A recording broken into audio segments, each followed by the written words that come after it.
Worthless, absolutely worthless thoughts. Thoughts are thoughts, what we think. Worthless.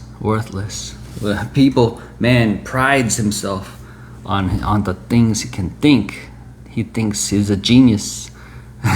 My cousin, when he was younger, he said GJR. That was his nickname for himself. He said, I am GJR. I said, what is GJR? You keep saying GJR. He invented it. It was his invention. He said, GJR. I was, what is GJR? He said, genius. G is for genius. JR is junior. I'm genius junior.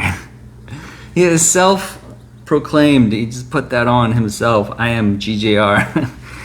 I said, okay. And I'm young too. And so I felt competition. Like, well, what about me? What can I be? I want to be, I'm GJR. I want to be. And he said, no, I am. And why are we saying that? We're picking it up like sponges just in society, the culture in the world, what's valued. Geniuses, right? We see it on the news, on TV. Oh, today we're going to feature this young little, they probably said that, junior genius. Look at this kid. He plays the piano. Look at this kid. Wow, he does advanced math. Oh, and look at this kid. He's in college already? Little kid? Yeah. It's so amazing. We're going to put him on the news, on national TV. Everyone's got to see this. This is worth seeing. This is worth featuring. If you're not this, you're lower. You're substandard. You got to be genius. You got to have a big brain, a big head, a big mind. In the Bible, so we became Christian, then we read the Bible, and it says, oh, those who are heady and high-minded, haughty, lofty, lifted up. Right? Put your nose up and look down on people. Yeah, holier than thou. And is rebuking that. Hey, no. There's people, hey, we shouldn't be that. We shouldn't do that. And yeah, even to some degree, society agrees with that, saying, oh yeah, no, don't be haughty, that's bad. But we walk in it, we act in it, we live in it, we celebrate it. Though we pretend like, oh no, we're not that, we don't want to be that. But we don't know how to actually be what's good. So even criminals, honor among thieves. There's some measure of agreement with good values, and yet there's a disagreement in how we walk it out. With the mouth, we say, oh, everyone's good, and I'm good. Every man proclaims himself good. But the walking out, that's the difficulty, that's the impossibility. So when Jesus came in true righteousness and authority, and this man who doesn't sin, and people are scattering, right? They want to test him with judgment, saying, we caught this woman in adultery. And he says, whoever doesn't have sin, stone her first. And everyone just, their shoulders drop and they hide away. Yeah. No, they know, no, we don't really walk this out. We don't have the power to. By the Holy Spirit of God, Jesus died and resurrected and sent down his comforter, his Holy Spirit, that allows us to, in newness of life, to rise up as the man that God wanted us to be, in the identity of God. In his name, we can do what's right. We can walk out this righteousness. And that includes taking on, right, his thoughts. What does he say? What does he about? Turn off the news. That's junk. That's trash.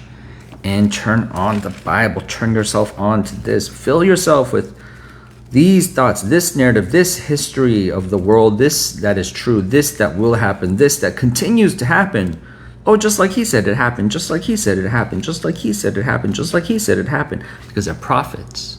Prophets know the future. Prophets know what's going to happen. And how do you know? Because they come back out and say, I told you so. Right? Just like I said, if I be a man of God, if I'm not a man of God, well, you're going to have victory. You're going to have loss. You're going to have peace. There's going to be war. There will be an earthquake. There will be fire that comes down from heaven. I will rise again. Yeah. It happened. It happened. It happens, just like the men of God say. But what about those people that also said it's going to happen and it didn't? And God has a simple way to deal with that. He says, well, they're not prophets, or they're false prophets. They're not of me, because it didn't happen. They said, and it didn't happen. Yeah, he says, yeah, no, judge them. Judge the spirits. Are they prophets? Did they say something was going to happen? Now watch for it. Okay. Did it happen? No? Okay. Then it's not. Elisha and Elijah were men of God. Elisha, it was what he said. It was what he said. So here's Naaman. Here's Naaman in 2 Kings chapter 5. Great man in the natural. Can win victories and wars. And here's a person of God. A little maid. She waited on Naaman's wife. Right? It actually says a little maid. A little old person. You can be a great person, right? Who knows things, who can lead Naaman, who can direct Naaman to healing of his leprosy, of the skin disease. Right? He's a mighty man in valor, but he was a leper, right? Mighty man, but this kind of makes him seem not as great, right? Oh, but you got leprosy, right? Oh, if only someone could take this away. Yes, you are a mighty man of valor, but everyone says, oh, but he is a leper. And the Syrians had gone out by companies and had brought away captive out of the land of Israel a little maid, and she waited on Naaman's wife. So, yeah, she said unto her mistress, would God, my Lord, were with the prophet that is in Samaria. Right? If only Naaman could meet that prophet, because I know that there's prophets. She knows about prophets. She's heard of them or seen them. Yeah, there's a prophet in Samaria. There's a prophet. You don't know there's prophets. I didn't know when I was in the world, when I was young. When I was living in the world, going to school and watching TV and just doing what the world does, playing games, watching movies, and going on vacations, going to fairs, riding the Ferris wheel, eating a hamburger, a hot dog, going to school, put on your clothes, sleep, brush your teeth. Drink some tea, eat some soup, go to school, do your homework, go get some tennis lessons. This is just the world. That's all there is. Pick up the tennis ball, right? Walk your dog, pick up your dog's poop, clean it, right? Go run, exercise, get fresh air, go to your friend's house, swim in the pool.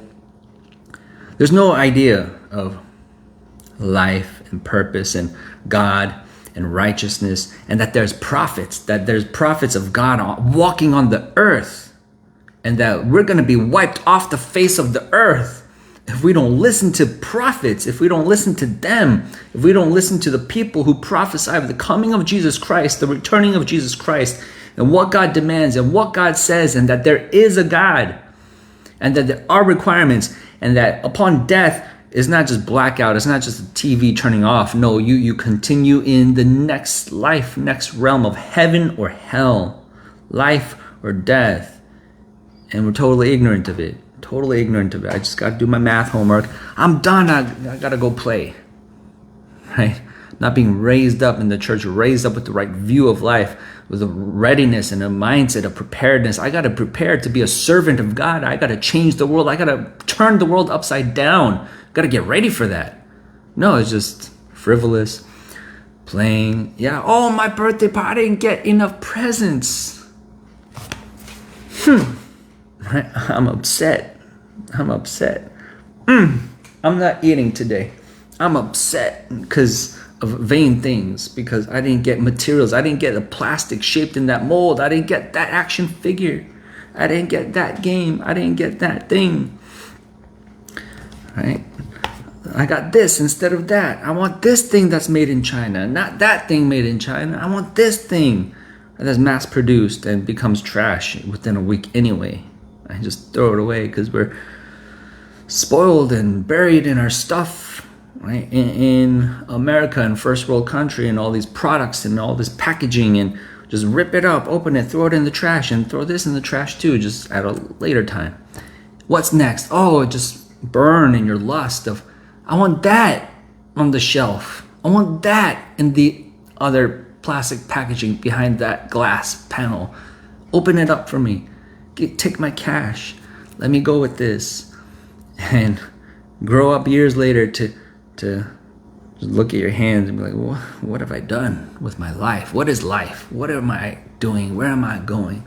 Yeah, it's because that's not who your creator, who created you as a created being, created you to be. Right? That's not where you're supposed to go. That's not where your mind is supposed to go. That's not what you're supposed to do with your hands. That's not what you're supposed to do with your feet. You have a place to be. Church. You have things to do. Work. Serve God. Glorify God. Lift up your hands. Worship Him. Give glory to Him. Your maker, your creator, your husband, the one you love, who will love you back, who will let you know, who will let you feel my love, who will pour it out on you because it's the season. But do you know the time? Do you know, oh, this is the season? Yeah, to be poured out on. And so this little maid, right, who are of the people of God, she knows there's a prophet. You know, prophets. Have you heard of prophets? There's a prophet. Oh, if you were with that prophet,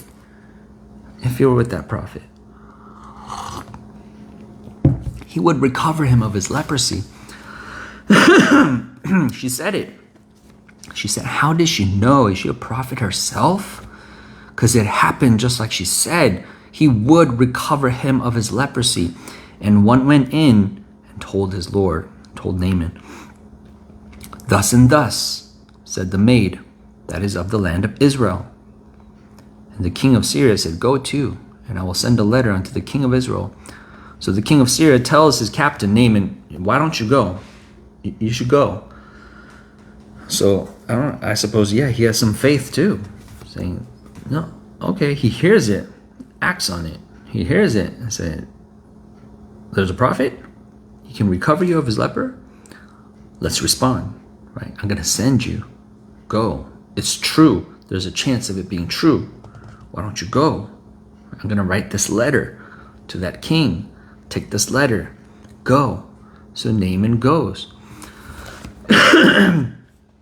And Naaman does believe too, but he has certain expectations of how it's going to be. He has an idea. He has an imagination. He's man. He has inventions in his mind, the structures. This is going to happen. Then this is going to happen. It's going to happen like this. It's going to happen like that. And then I'll be healed.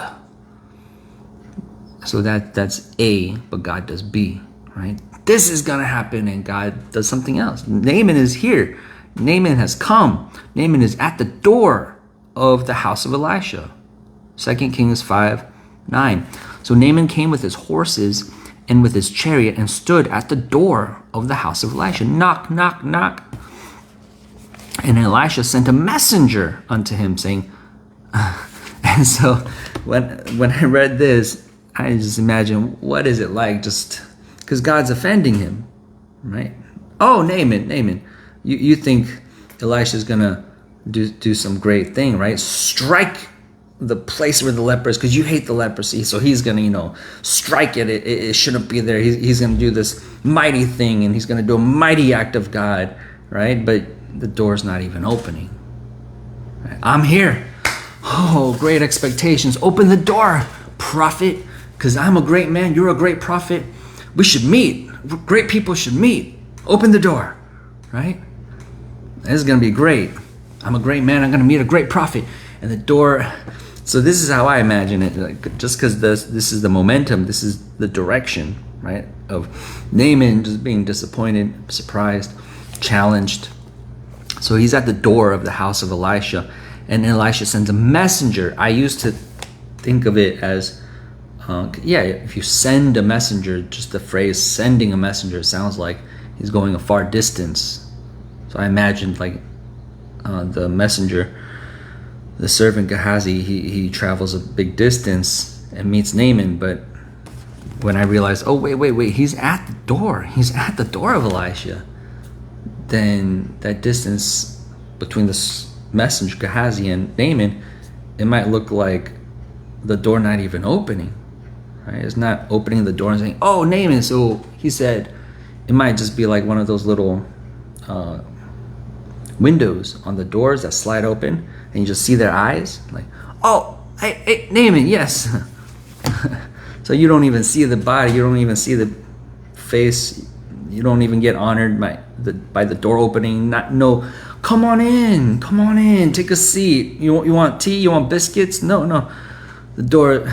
That's how I imagine it. The door is not even opening, right? It doesn't say the door open. It just says he's at the door of the house of Elisha, and he's told, go and wash in Jordan 7 times, and your flesh shall come again to you, and you shall be clean. That's it. Nothing else. But Naaman was wroth and went away. Right? So it's like barely a meeting. He's at the door of the house of Elisha, and I just imagine that little window opening. And who is this guy?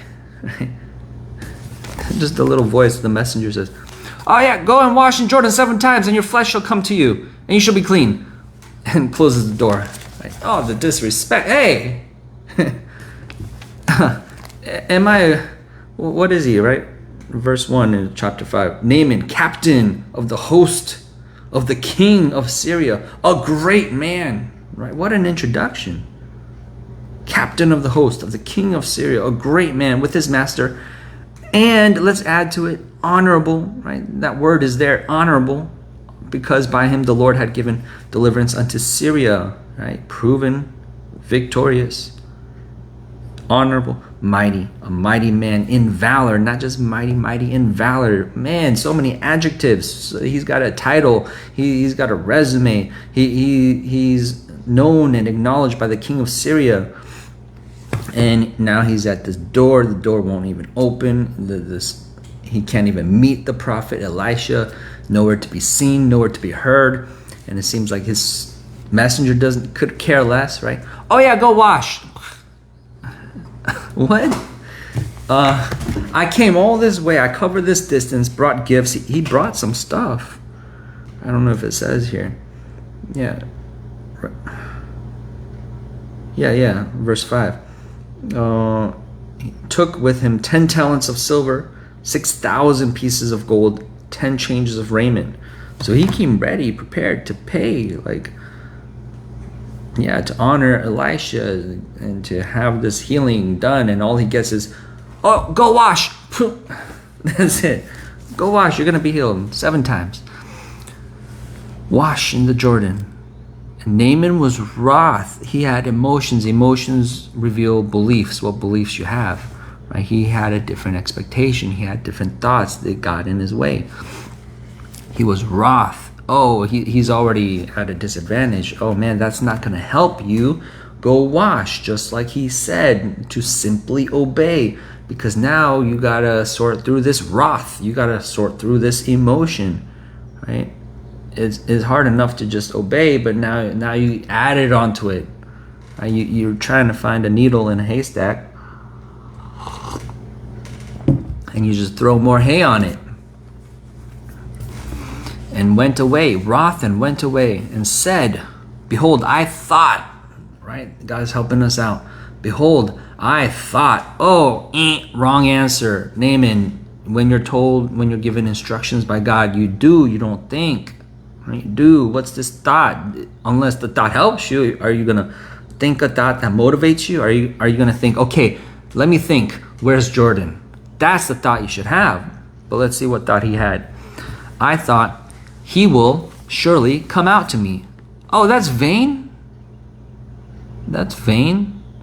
Because this is past tense. This already happened. He didn't. And you already got a command. And where does his thoughts go? Let's track his thoughts. His thoughts are going like, I don't know, I'm revealing my age because I have in my mind a VHS, little tape. They used to have tapes.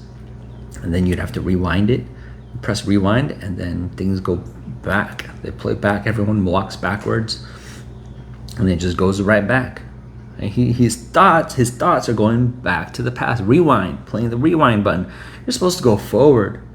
Right? You got the instruction, obey, but he's going somewhere in his mind instead of, where's Jordan? Okay, and how do I get there?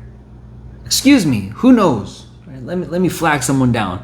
How do I obey? How can I obey? How can I obey quicker? How can I obey now? How can I fulfill obedience? But his thought goes back into the past. But that happened already. That's not helping you obey, go into the future, and to do. This is a different kind of warfare. Naaman's not used to this kind of warfare. He's used to the physical warfare, the spiritual warfare. So he's losing, he's retreating, he's not advancing, he's not fighting his enemies and putting them down and slaying them. So he's mighty in the physical, but in the spiritual, he's got to learn this lesson and grow strong in spiritual warfare. His mind is, I thought he will, or he would, right, surely come out to me. I thought that was my expectation. That was my thought. That's what I thought was going to happen. But did it? No. So move on. No. I got to think about this.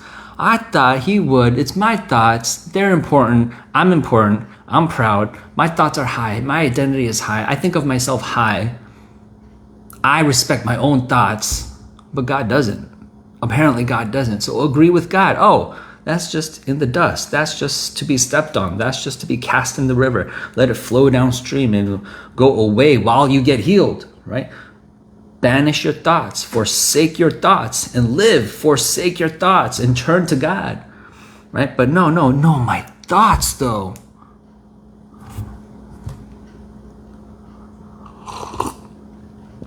Yeah, we're British. Would you like some tea? Would you like some sugar with that? It's tea time. Let's sit and talk about our thoughts. Right? What do you think? George, what do you think? Yeah, I think that's brilliant. What are your thoughts, Einstein? Well, I think, yeah, and Greeks and Athenians. And what about you, Gregory? Do you have any thoughts to add to this? Wonderful. And you, do you have any new thing to say? Yeah, I thought, he has the way to his healing. A key was given to him, and he's holding the key, not looking for the keyhole, and turning the key and opening the door. He's got the key, and he's busy thinking, well, I thought, and his servant says, Naaman, you got the key. What are you doing? What are you doing? Look for the keyhole. Don't just stare into space. Your head in the clouds, heady, high-minded. Just put it in your shirt pocket. But I thought, no, take that out. Work it. Follow the key. This belongs to where? Match it. Right? The kids know how to play that game. There's a triangle. Where's the triangle hole? Put it in. The circle. Where's the circle hole? Put it in. Match the shapes. You got a key. Find where it goes. Apply it. You got the verse. You got the preaching. You got the lesson. Apply it. Where does it apply? Apply it. You got the butter. Find the bread. You got the mayo. Find the bread. Spread it. Apply it. Well, we just, we got the mayo, and instead of eating it, instead of applying it, I think, yeah, your thoughts are not changing your world. Your thoughts are not moving things. It's not, nothing's happening in the world while you're thinking, busy with your thoughts. I thought he would surely come out to me and stand and call on the name of the Lord. But you know how the vain manner in which we think, man thinks. We're very slow. It makes us slow. Right? Is he thinking about doing the command? Go and wash in Jordan. Right? That might be better if he thinks about what he heard. Okay, so he said, go and wash. Okay, let me go. Okay, he said wash. Did we bring any shampoo? Like, I wonder what he means by wash. How should I wash? Do you have body soap? Do you have one of those spongy things? I forget, what do you call it? The sponge to hold the soap. And wash in Jordan 7 times. Okay, 7 times. It's going to be a lot, but let me brace myself. Let me commit. Let me count the cost. Okay, 7 times. I can imagine it. 7 times. Do we have time for that? 7 times. Okay, and your flesh shall come again to you, and you shall be clean. Oh man, that's great hope. I'm motivated. I'm going to be clean. This is going to be great. Let's go. So that's a good direction of thinking. It's okay to think if you know what thoughts to think. Right? Walk in the Spirit, and you won't fulfill the lust of the flesh, which is thought, thinking. I thought he would surely come out to me, and this is the way we think. Right? You just meditate on that, just think about it again. I thought he would come out to me. And oftentimes you just repeat the same things. You just replay it. I thought he would come out to me. I really did. You know what I thought? What? I thought he would come out to me. Right? You said that already. Yeah, but I really thought he'd come out to me. We just go in circles, right? Stuck in our thoughts, stuck in our mind. When healing is like right there in the Jordan, just 7 dips away. And we're dipping into our thoughts like 50 times. I thought, what? You thought he'd come out to you, right? Yeah, I thought he'd come out to me and stand and call on the name of the Lord, his God, and strike his hand over the place. It's very specific, right? I really had on the way here, right, as we were traveling, yes, he's going to strike it. He's going to strike it. He's going to strike his hand over the place. That's how it's going to happen. It's going to be great. It's going to be great. But all he gets is, go clean. That's not what I thought. Yeah, it's different than what you thought. What are you going to do about it? Right? What are you going to do about that? That's not what I thought. Right? I came to church. I thought when I get baptized and I come out of the river, I thought, yes, it's not like that. What are you going to do about it? I thought when I hear the preaching, the word is going to just do this thing, and I thought, yeah, it didn't happen. What are you going to do about it? I thought when I worship, then this would happen, and it didn't happen. What are you going to do about it? Right? Are you going to be stuck in your thoughts? Are you going to go forward? Are you going to be concerned about obedience? Are you going to be concerned about what's the next thing I must do? Right? What did God say? What does God expect? Right? What must I do next? Right?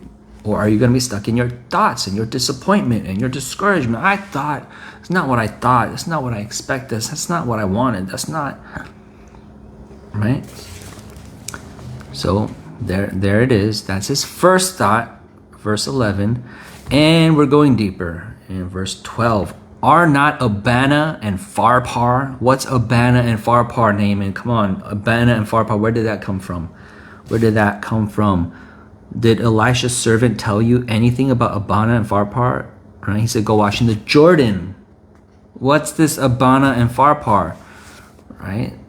So Naaman studied. He knows. He's traveled, and we think that makes a man great, like being cosmopolitan, well-read, and geography, you know these countries, you had these experiences, you know these names, you can name drop, you know these concepts, this physics principle. That actually hinders you, right? What does that do? You're going to rely on it. You're going to depend on it. You know that archaeological fact. You know this, you know that. You know the definition, the Greek and the Hebrew. You know that. You know Abana and Pharpar.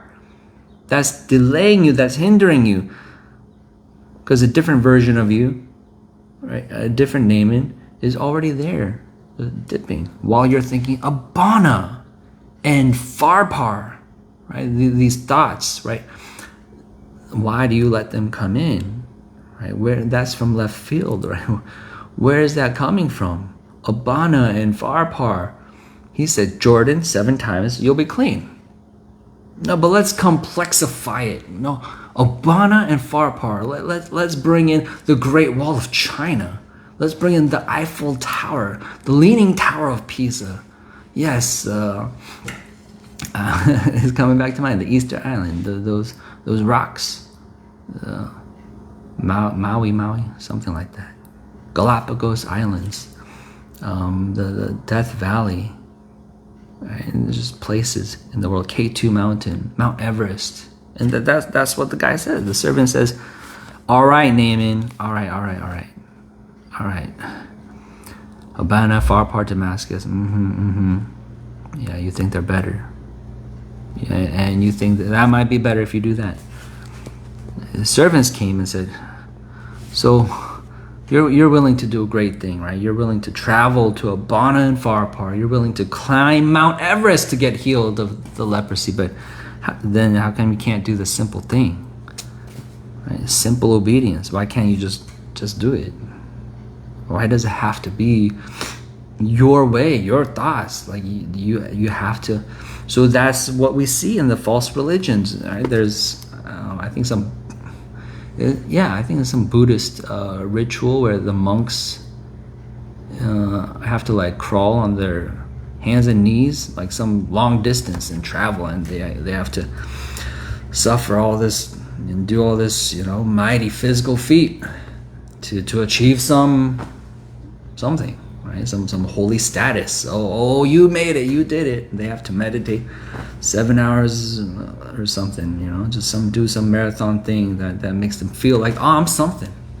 I did it. I did some great thing. And even there's Christian versions of that, right? Oh, Jesus fasted 40 days, 40, and Moses did. Me too, I'm gonna do it. And they don't love God. They love themselves. And God sees that. Oh, that's not really obedience. I didn't say that. Right? I said, dude, you should talk to your wife a little different. No, 40 days, 40 nights. Here I go. Right? Post it on Facebook. You guys, I'm about to start my 40-night fast. And you disrespect your brother and sister. Yeah, but you're great. Post that, like, subscribe. Yep. I was getting ahead, yeah. And you record yourself. So guys, first day of the fast. It's going well. Got 39 days left. Thanks for the encouragement. Thanks for the support. Right? Day 10. Here we go. Still going strong. All for the Lord.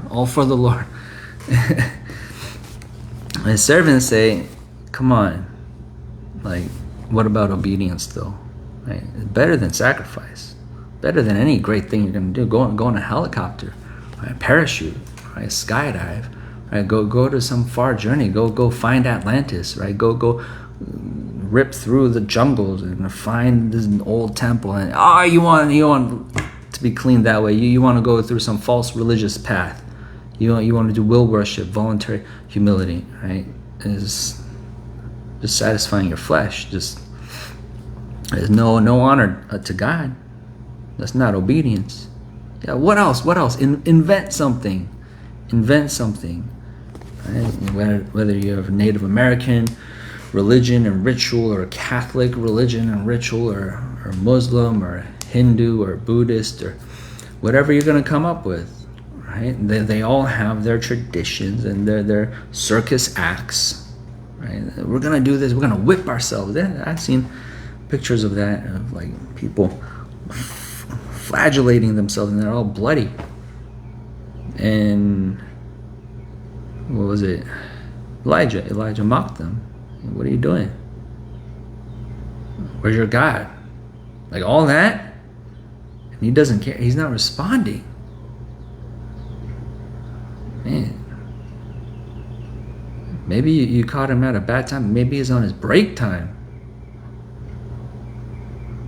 Maybe he's sleeping. Do it harder, guys.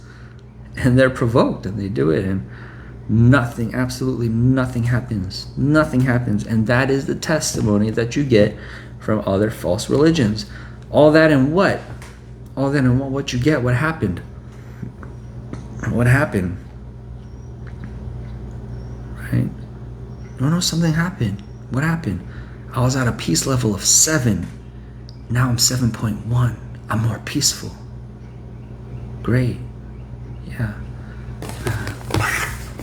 Here, this is called the Bible. Why don't you read this? Right? It does a lot better than raising your peace level from 7 to 7.1. Yeah. After 20 years of meditation in the deserts and being a recluse and a hermit, smoking weed, right, and humming and doing some chant, where you got 7.1 peace, and then you went back down to 1, and you lost your mind, and you got demonically possessed. Because that's like the path, that's the route, deception.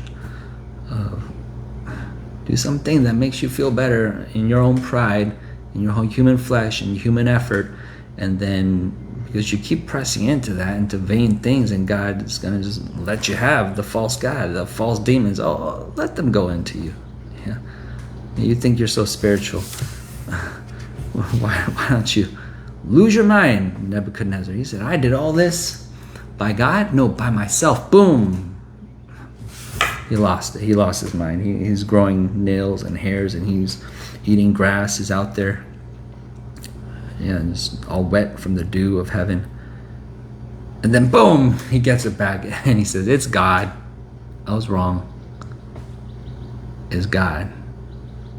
All this by the power of God. I know how to talk now. God, not me, not me. God." All this, yeah. And Herod died because everyone said, "Oh, it's a speech of a God." And he lifted up, and worms just manifested. And oh, what are these guys doing? They're eating my bowels, and I am dead. Yeah, no flesh, no man will glory before God. So Naaman said, "It's gonna be like this. I could do some great thing." And the servant says, "No, Naaman.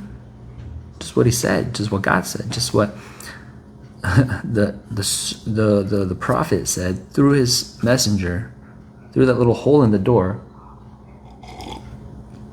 Just that seems like it could be easily dismissed and disrespected. It's just a word. It's just words. It's just instruction. It's just Jordan. It's just a river. It's just until you do it and you realize, oh, but it was from God. It came down from God. If you follow this string, right? Oh yeah, it's a little tail. Right? Follow connects to this big elephant, connects to this big lion, right? He gives you a little bit at a distance. If you're humble, you can find God. You can follow this. You can follow instruction. You can obey instruction, unto obedience, unto God will manifest, right? God, Mary got pregnant with the Savior of the world. Joseph followed, he obeyed the Lord when he was given instruction, and he became the father of Jesus. He could have missed out. Zechariah, he saw John the Baptist being born. He thought, really? He went silent, and he said, "It's John. He's going to be John. Give me." Right. Whoa! John, just like my wife said. His name is John. But there's no one in your family. It's John, though. That's his name. And so he got John, and Joseph and Mary got Jesus, and everyone else who obeys, they're getting God, very God himself. They're meeting God through obedience. And everyone else who wants to do their own thing, their own imagination, their own invention, they're gonna get just that, right? Just get some playing cards, put them together. Look, I built something too. Oh, why'd you do that? Man, yeah, get back to work. Get back to work. Busy. Right? Put it together. Yeah, rebuild it. It's gonna fall. Make Jericho. Right? It's gonna fall. Make it again. Your son's gonna die. Right? Curses, just bruises and open wounds and putrefying sores. Right? But if you obey, New Jerusalem. Right? New Jerusalem. Tears wiped away. Eternal life. All mansions for you. Right? 100-fold. Double portion. Right? And Job got, what you lose? Here's your children. Here's your sons and your daughters again. I think maybe just daughters. Let's see. What did he get?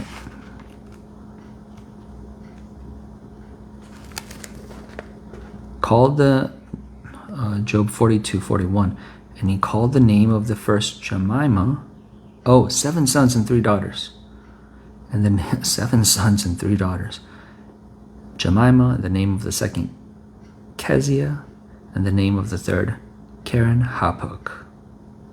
And in the land were no woman found so fair as the daughters of Job, and their father gave them inheritance among their brethren. So there you go. After this lived Job 140 years, and saw his sons and his sons' sons, even 4 generations. So Job died being old and full of days. Yeah, God's gonna make you full of days. You get days full. You get to be full with days, and not just peanut butter. No, days. Let me give you days. Be full with them. Yeah, so Naaman, he dropped his thoughts and he dipped in the flesh of a little child. He saw the flesh of a little child. That's his flesh. His flesh came again. He was clean because he went to Jordan. He had a thought, abundant and far apart, almost missed out on the blessings, on the miraculous blessings because of what looks good by the physical, by the sight, by the mind, by his thoughts, by his ideas. But he forsook it. He said, fine, Jordan, what you say? Jordan. Even though I have thoughts, Jordan, right? What did God say? That's what it is. Read it, know it for your own good, settle it in your heart, do it.